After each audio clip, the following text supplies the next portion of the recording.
Hello friends, today we are going to start chapter number 4, journal entry in account, which is one of the most important chapter in entire commerce field. It means if you can't do a proper journal entry of a specific transaction, then you can't get a proper knowledge for the accountancy. So friends, we all know that there are two type of transaction. First one is cash transaction and the second one is credit transaction. So what is the difference between both transaction? So let's see that what is cash transaction. If you get cash on the spot over the transaction, then it's called cash transaction. Okay, and what is a credit transaction? So if you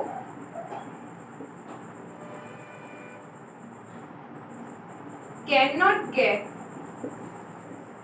cash on the spot or immediately over the transaction, then it will be credit transaction. So it is a little different between the both transaction. So now we have to understand that how can we justify that the given transaction is cash or credit. So I will give you some example by which you can easily understand that how the transaction will be cash or will be credit.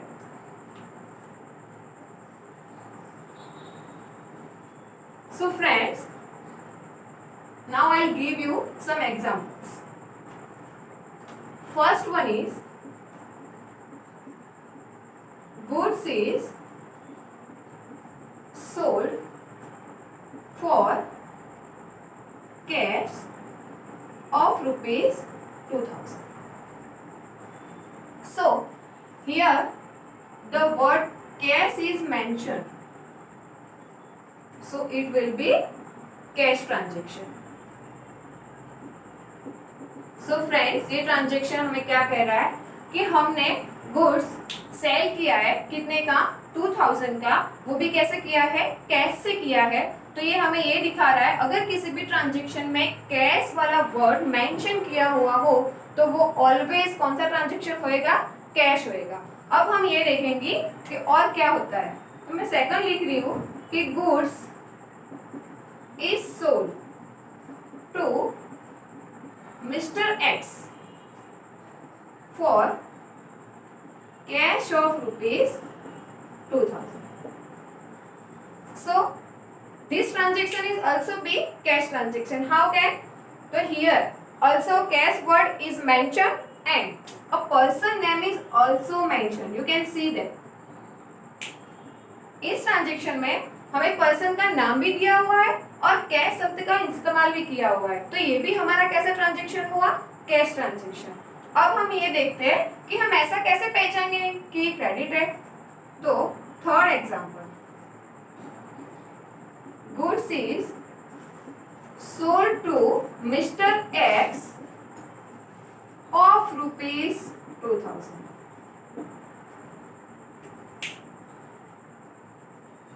So friends, here मैंने लिखा goods is sold to mister X of rupees 2000 कि मैंने mister x को 2000 rupees का goods दिया है. Here मैंने ऐसा कुछ भी नहीं लिखा कि मैंने कैसे दिया है या फिर कैसे दिया है. अगर किसी भी ट्रांजेक्शन में सिर्फ और सिर्फ इंसान का नाम लिखा हो और कैश का कुछ भी मेंशन नहीं किया हो तो वो ट्रांजेक्शन ऑलवेज कैसा बन जाता है, credit transaction. So, to justify transaction, we must have to know that it was a cash or credit. So now friends,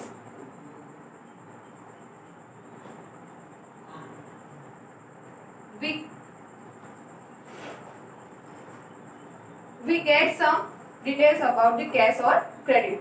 Now we going about the accounts. There are three type of accounts. First is real account. Second is personal account, and the last one and third one is nominal account. हमारे account के three types है. एक है real account, दूसरा है personal and last one is nominal. अब हमें ये देखना है कि रियल में क्या आता है, पर्सनल में क्या आता है और नॉमिनल में. तो real account is related to assets which can be tangible or which can be intangible.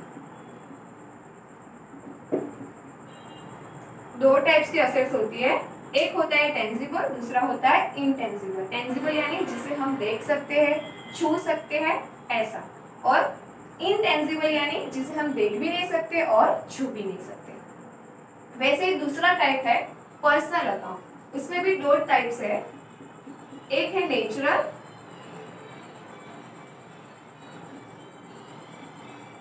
और दूसरा है artificial.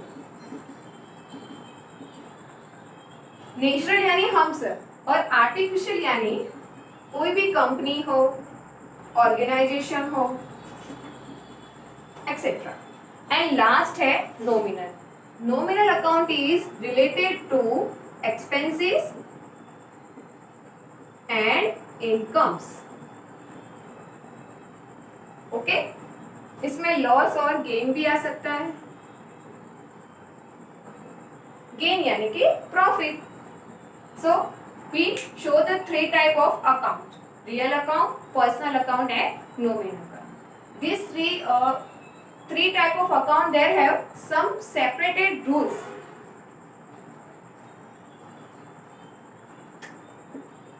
Now I'll tell you about the rules. First, real account. Real account का एक अपना खुद का रूल है that debit what comes in and credit what goes out. जो रियल अकाउंट है उसका रूल ये बोल रहा है या ये कह रहा है, ये समझाने की कोशिश कर रहा है that debit what comes in, कि हमारे बिजनेस में जो भी आ रहा है उसे हमें क्या करना है, डेबिट.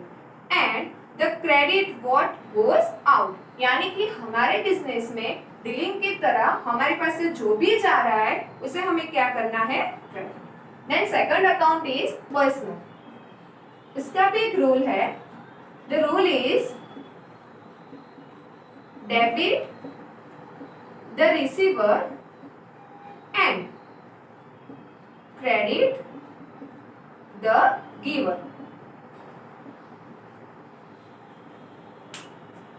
इस रूल से हम ये समझ सकते हैं कि जो भी हमारे पास से ले रहा है अथवा जो लेने वाला इंसान है उसे हमें क्या करना है, डेबिट, और जो दे रहा है उसे हमें क्या करना है, credit. And last account is nominal. उसका रूल है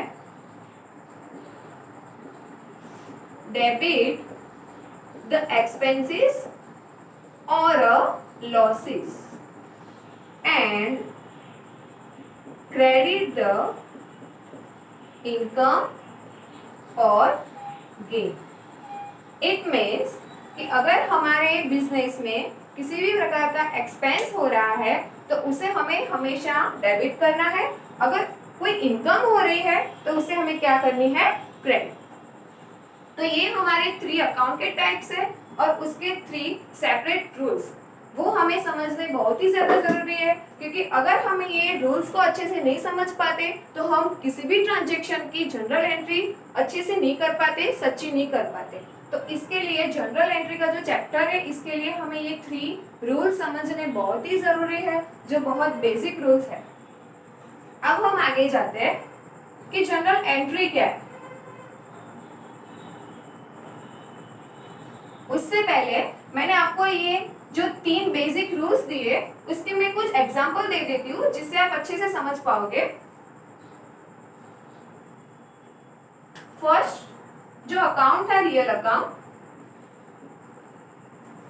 उसका हमने जो रूल था वो अभी लिखा कि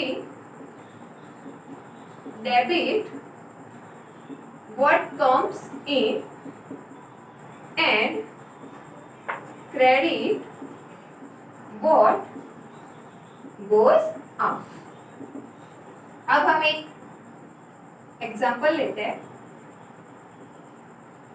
that furniture purchased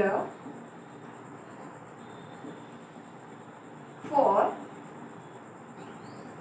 cash of rupees 50,000। मैंने आपको यहाँ पे एक ट्रांजेक्शन दिया है कि हमने फर्नीचर परचेज यानी कि खरीदना, हमने एक फर्नीचर परचेज किया है, वो भी कैश में किया है और कितने का था 50,000 का। किसी भी ट्रांजेक्शन को सबसे पहले ये पहचानो कि वो कैश है या क्रेडिट। इतनी पहचान मिल जाए उसके बाद वो 3 रूल उन पे जाओ और पता लगाओ कि हमारे कौन से रूल हमें अप्लाई करने हैं, ताकि हम एक अकाउंट को क्या करेंगे डेबिट और दूसरे को क्या करेंगे क्रेडिट। क्यों? क्योंकि every transaction have 2 impacts, one is credit and second is debit. So अगर हमें इस ट्रांजेक्शन की कोई एंट्री करनी हो तो हम कैसे करेंगे? तो हम अभी रूल अप्लाई करते हैं, देखते हैं क्या होता है। डेबिट व्हाट कम्स इन, क्या बोल रहा है कि डेबिट करो। किसे डेबिट करो? जो आपके पास आ रहा है। अगर हमने फर्नीचर परचेज किया तो हमारे पास क्या आएगा? फर्नीचर। सो दैट हम फर्नीचर अकाउंट को क्या करेंगे? डेबिट। तो furniture account is debited and हमारे पास से क्या जा रहा है? कैश, क्योंकि हमने जो भी फर्नीचर को परचेज किया था वो कैश से किया था। जो हमारे पास से जा रहा है तो हमने यहाँ पे लिखा है कि क्रेडिट व्हाट गोज आउट, तो जो आपके पास से जा रहा है उसे क्या करना है? क्रेडिट करना है। तो अब हमें क्रेडिट जो कैश अकाउंट है उसे क्या करेंगे? क्रेडिट। सो हम लिख सकते हैं कि कैश अकाउंट इज क्रेडिटेड। देखिए फ्रेंड्स, अभी मैं आपको सिर्फ यही दिखा रही हूँ कि अगर कोई ट्रांजेक्शन हो तो उसमें डेबिट क्या है और क्रेडिट क्या है वो हम कैसे देख सकते हैं। तो इस तरह देख सकते हैं। जो जनरल एंट्री का फॉर्म है उसका फॉर्मेट थोड़ा डिफरेंट है और उस टाइप में हमें एंट्री कैसे करनी है वो मैं आपको फॉर्मेट में ही सिखाऊंगी। अभी फिलहाल आप ये समझिए कि हमें रूल कैसे अप्लाई करने हैं। ओके, देन सेकंड है हमारा पर्सनल अकाउंट। सो क्या रूल था उसका? उसका रूल था debit the receiver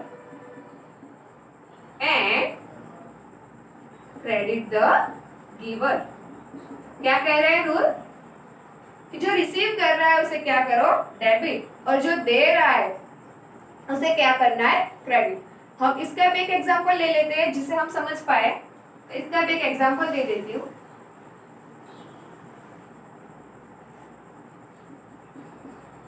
Mr. Y receive cash of ₹1,000।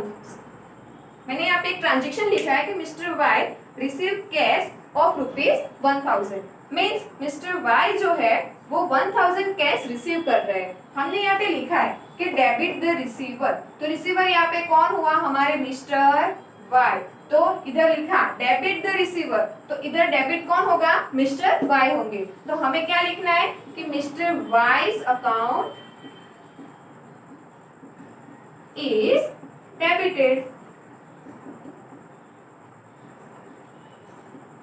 And what is credit.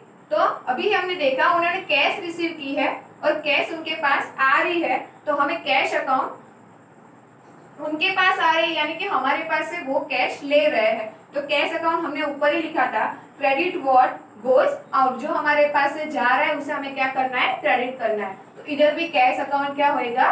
Credit. So cash account is credited. Okay, and the last account is nominal account.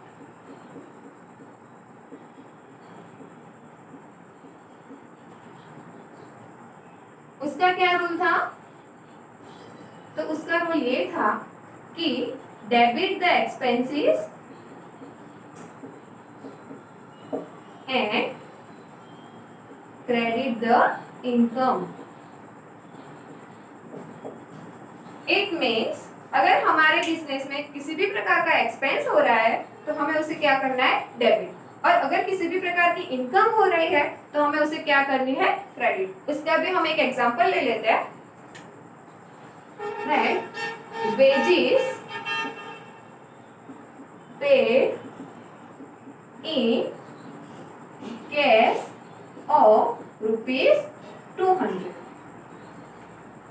यहाँ पे मैंने एक ट्रांजेक्शन दिया आपको that wages paid in cash of ₹200 कि मैंने 200 rupees का wages पे किया हुआ है. दिख रहा है मैंने पे किया है, इसका मतलब साफ है कि ये हमारा क्या हुआ?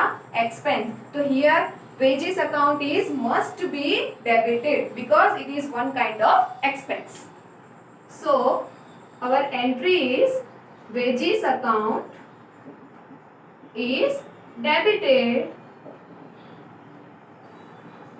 and हमारे पास से क्या जारी है? कैश जारी है. तो cash account is credited. So friends, अभी हमने यही देखा है कि कोई भी ट्रांजेक्शन हो पहले उसे क्या पहचानना है कि वो कैश है या क्रेडिट है. उसके बाद क्या करना है? तो 3 अकाउंट्स है, उनके जो सेपरेट 3 रूल्स है वो हमें एक बार अप्लाई करके देखने हैं कि कौन सा अकाउंट है वो डेबिट हो रहा है और कौन सा अकाउंट है वो क्रेडिट हो रहा है. जब तक हम ये नहीं समझ पाएंगे हम प्रॉपर जनरल एंट्री कभी नहीं कर सकते. और अगर जनरल एंट्री नहीं कर पाते तो हम वो जो लेजर होते हैं और बाकी के जो भी अकाउंट्स होते हैं वो हम कभी बना नहीं पाते. ओके, तो अब हम जाते हैं जनरल एंट्री की तरफ.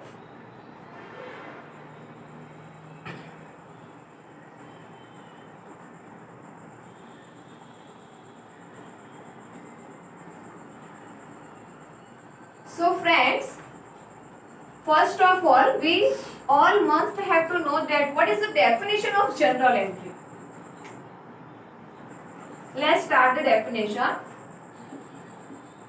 That journal entry is base book of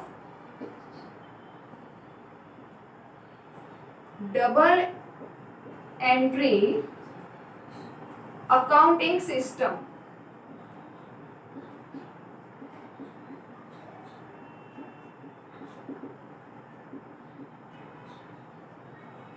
हम जानते हैं कि अकाउंट में किसी भी ट्रांजैक्शन के कितने एंट्री होते हैं? 2 एंट्री होते हैं, 2 इम्पैक्ट होते हैं. एक क्रेडिट होता है और दूसरा क्या होता है? डेबिट होता है.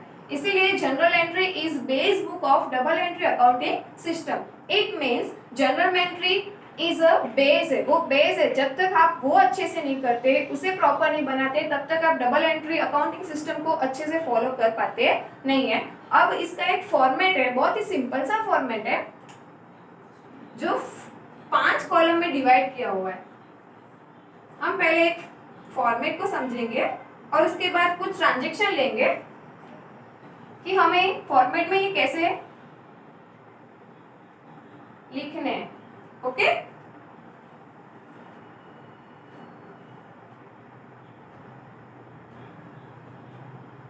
so friends, here 5 columns are given.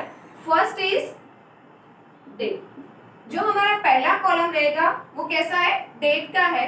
अगर हमें एग्जाम्पल में डेट मेंशन नहीं की हुई है, नहीं दी गई हुई है, तो हम क्या करेंगे? उसको नंबर में कन्वर्ट कर देंगे. सेकंड हमारा जो कॉलम है वो पर्टिकुलर्स का होगा. इट मीन्स जो भी ट्रांजैक्शन हमें दिए जाते हैं उसकी जो एंट्री है, यानी कि क्या डेबिट होता है और क्या क्रेडिट होता है, वो हमें किस में बताना है? पर्टिकुलर्स में. फिर उसके बाद जो थर्ड कॉलम है वो होता है लेजर फोलियो. ये क्या है मैं आपको अभी समझा देती हूँ. Ledger folio Then fourth column is debit amount, and the last and fifth column is credit. So friends, अभी मैंने बोला कि ये जो थर्ड कॉलम है किस बात का है, एलएफ, जिसको शॉर्ट में हम एलएफ बोलते हैं, और उसका फुल फॉर्म है लेजर फोलियो। तो ऐसा है ना कि बिजनेस में हम एक ही इंसान से कभी ट्रांजेक्शन नहीं करते, और एक ही इंसान से कभी एक बार भी ट्रांजेक्शन होते नहीं है। ऐसे ट्रांजेक्शन है जो दिन में बहुत बार भी होते हैं, और ऐसे भी है जो महीने, हफ्ते और कई बार तो सालों तक चले जाते हैं। तो इस टाइम में हम क्या करते हैं, जो बिजनेसमैन है वो एक अलग प्रकार की एक अदर बुक बनाता है, उसमें उसको क्या बोलते हैं, लेजर फोलियो, और उसके पेज नंबर है जो हमें यहाँ पे डालने होते हैं, जिसके हिसाब से अगर हमें कभी भी उस बंदे का कोई भी काम चाहिए या फिर कोई भी एंट्री चाहिए, तो हम ये पेज नंबर से उसे अच्छे से और स्पीडली उसे देख सकते हैं, इसीलिए ये दिया जाता है। जनरल एंट्री में इसका बहुत इतना इम्पोर्टेंट नहीं है, ये सिर्फ हमें एज अ फॉर्मेट इस्तेमाल करना है और कुछ नहीं। तो अच्छे से समझ लो, पहला कॉलम है डेट का, दूसरा होगा हमारा particular, third one is LF, fourth debit rupees, and last one is credit rupees. If date is not given, we can consider here numbers. Particulars, इसमें आपको हमें जो भी हमें ट्रांजेक्शन दिया गया है उसका क्रेडिट क्या है, डेबिट क्या है, वो दिखाना है, और इसमें हमारी अमाउंट दिखानी है। तो अब हम कुछ ट्रांजेक्शन्स लेंगे जिसके हिसाब से हम देख सके कि हमें एंट्री कैसे करनी है।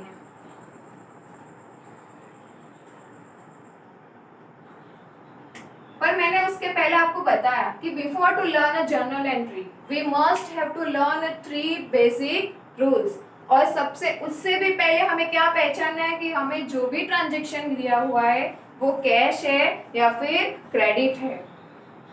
तो मैं यहाँ पे कुछ ट्रांजेक्शन दे रही हूँ। फर्स्ट ट्रांजेक्शन इज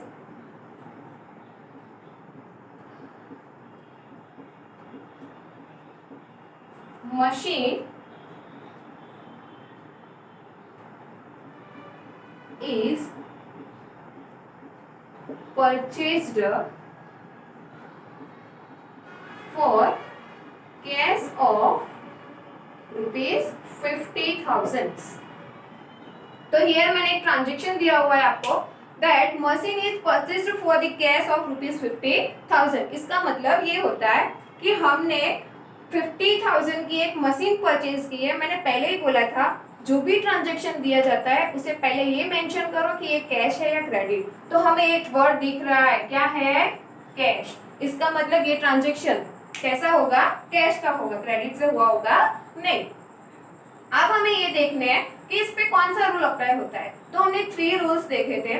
फर्स्ट क्या था, डेबिट व्हाट कम्स इन, तो जो आता है उसे क्या करना है, डेबिट करना है। तो हम इसे अप्लाई कर सकते हैं, कैसे, देख लीजिए। Machine is purchased for cash, machine ने हमें परचेज किया, हमने मशीन को परचेज किया है कितने रुपीस में, 50,000 में। इसका मतलब ये होता है कि मशीन क्या हो रहा है, बिजनेस में आ रहा है। अगर मशीन आ रहा है तो हमें मशीन अकाउंट को क्या करना है, डेबिट करना है। Here date is not given, that's why I consider number. हमें डेट नहीं दी गई है इसलिए मैं नंबर लिख रही हूँ। फर्स्ट नंबर, फर्स्ट मैंने अभी बोला मशीन आ रही है तो हम मशीन को क्या करेंगे, डेबिट करेंगे, दैट्स व्हाई मशीन अकाउंट। अब पहले जब मैंने जब आपको दिखाया तब मैंने ऐसा लिखा था कि machine account is debited, but मैंने उस टाइम पे आपको बोला था कि जब हम फॉर्मेट बनाएंगे तो इस हिसाब से नहीं लिखेंगे, उसका कुछ अलग तरीका है। तो उसका तरीका ये है कि अगर मशीन अकाउंट वो डेबिट हो रहा है तो थोड़ी दूरी पर इधर हमें लिखना है डेबिट, और डेबिट को हम DR से डिनोट करेंगे। ओके, कैसे डिनोट करेंगे, DR से, जिससे हमें पता चल जाएगा कि मशीन अकाउंट यहाँ पे क्या हुआ है, डेबिट। अब हमें ये देखना है कि इस ट्रांजेक्शन में कौन क्रेडिट हो रहा है। तो अब हम देख रहे हैं कि machine is purchased for cash transaction, cash of ₹50,000। It means machine आ रही है और सामने क्या जा रहा है, कैश जा रही है। तो first account and first rule credit what goes out, कि जो जा रहा है उसे क्या करना है, क्रेडिट। तो हमारे पास से क्या जा रही है, कैश। अब हम इसे क्रेडिट करेंगे। क्रेडिट के लिए टू वर्ड यूज किया जाता है, to cash account.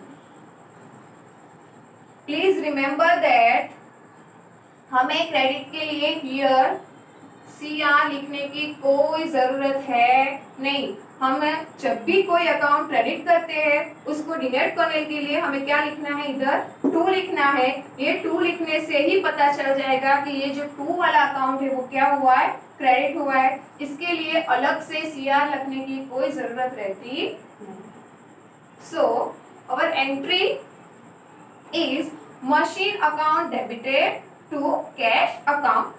Here LF is not given, that's why dash, and amount is 50,000 debited and 50,000 credited. इतना तो हमने कर दिया। पर अगर कोई इंसान हमारी ये जनरल देखे और उसे ट्रांजैक्शन दिए ना हो तो वो जनरल के हिसाब से हमें ये कैसे पता लगा के दे सकता है कि इधर क्या ट्रांजैक्शन हुआ होगा। तो इसके लिए अकाउंट में एक दिया जाता है, उसका नाम है नरेशन। नरेशन बोलते हैं उसको, और NA से डिनोट करते हैं। नरेशन और कुछ नहीं है, हमें जो भी ट्रांजैक्शन दिए जाते हैं उसका ब्रीफली एक्सप्लेनेशन होता है, जिसके हिसाब से अगर हमारे पास transaction at the time available नहीं है तो हम जो जनरल एंट्री की जो बुक होती है उसमें से भी पता लगा सकते हैं कि ये किस बात का ट्रांजैक्शन है। सो इन नरेशन मैं लिख रही हूं machine is purchased for cash. इससे हमें पता चल जाएगा कि ये किस बात का ट्रांजैक्शन है। तो हमने एक मशीन परचेज की थी, उस बात का ट्रांजैक्शन है। इतना हो जाने के बाद जो पर्टिकुलर्स का कॉलम है उसमें हम एक लाइन ले लेंगे। ये इसके लिए लेते हैं कि इधर से शो होता है कि हमारा ट्रांजैक्शन यहाँ पे क्या हुआ है, खत्म। प्लीज ध्यान रखिएगा, सिर्फ पर्टिकुलर के कॉलम में ही हमें लाइन करनी है, बाकी में कुछ भी करना नहीं। अब एक ट्रांजैक्शन और ले लेते हैं। अब हम ये देखते हैं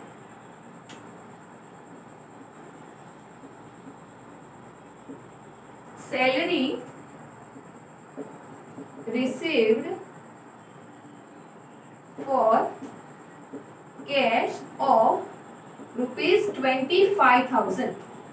मैंने यहाँ पे एक ट्रांजैक्शन दिया है कि हमने सैलरी रिसीव किया है, कितने का, 25,000 का। और जो भी हमने पहले बात की थी, पहले क्या देखेंगे कि कैश है या क्रेडिट। तो कैश डिनोट किया हुआ है तो समझ में आ जाएगा कि ये कौन सा ट्रांजैक्शन होगा, कैश का।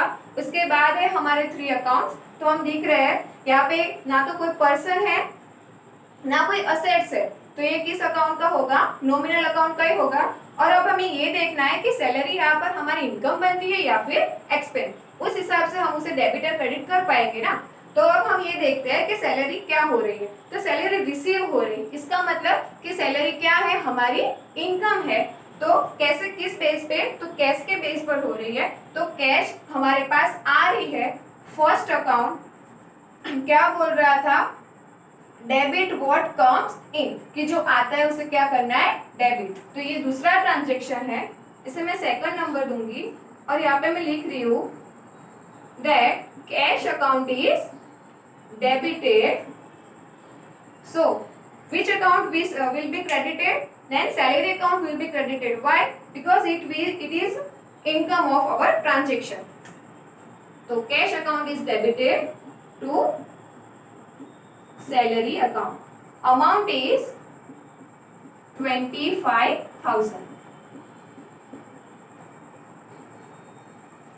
Okay? इस तरह से बहुत सारे ट्रांजैक्शन है जो हमें जनरल एंट्री में डिनोट करने होंगे।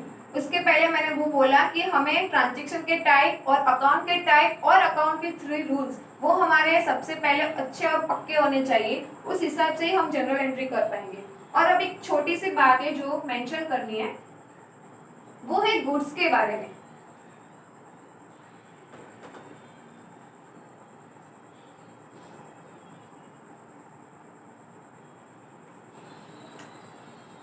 गुड्स गुड्स एक ऐसी चीज है जो हमारे डेली रूटीन की प्रोडक्ट होती है, जो डे टू डे हम सेलिंग और परचेज करते हैं। तो इसको हम कभी गुड्स सोल्ड या गुड परचेज अगर हमें दिया हुआ हो ट्रांजेक्शन में, तो हम सोल्ड या परचेज ऐसा कुछ नहीं लिख पाते। इसमें ऐसा है, अगर हमें ऐसा बोला हो कि goods is purchased,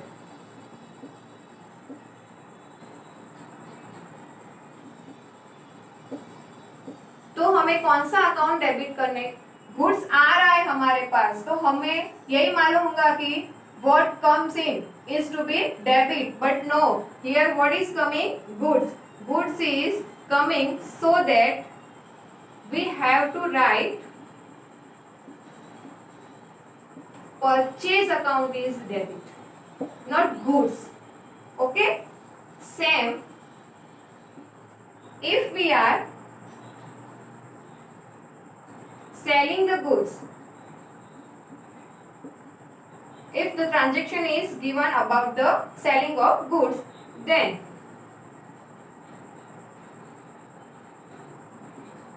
sell account is credited. So goods में ऐसा कुछ नहीं होता कि वो आ रहा है तो उसे डेबिट कर दो और वो जा रहा है तो उसे क्रेडिट कर दो, ऐसा नहीं होता। वो आ रहा है, वो आ तो रहा है, पर कैसे आ रहा है, तो हम उसे परचेज कर रही है तो हमें परचेज अकाउंट डेबिट करना है, और वो हमारे पास से जा रहा है तो किस तरह से जा रहा है, क्योंकि हम उसे सेलिंग कर रहे हैं, इस वजह से हमें कौन सा अकाउंट क्रेडिट करना होगा, सेल्स अकाउंट। आज इतने तक ही रखते हैं, आगे का बात।